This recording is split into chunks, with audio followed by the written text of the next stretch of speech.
Bugun Madagaskar multfilmining qiziqarli faktlari haqida gaplashamiz.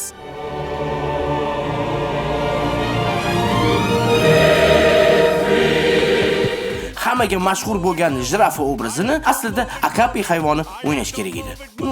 Akapini vaqti bo'lmay syomkalar chiqib bo'lgani uchun jirafa bilan kontrakt tuzishgan.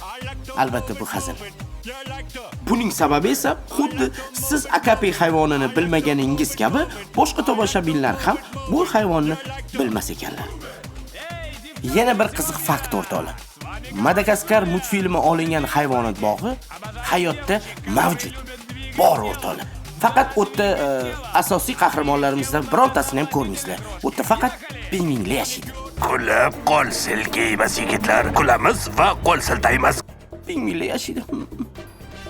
Undan ham qizig'i, filmning original ssenariysida Gloria, ya'ni Begemot qiz homilador bo'lgan va Begemotchani dunyoga keltirgan. Keyin esa jirafa Melman Glorianing bolasini o'z bolasidek katta e'tibor berib, katta qilishga yordam bergan. Ammo bu fikrni yakuniy ssenariyda kesib tashlashgan. Afsus, Madagaskar multfilmining barcha qismlarini Frame platformasida tomosha qilishingiz mumkin. Sog' bo'lasizlar.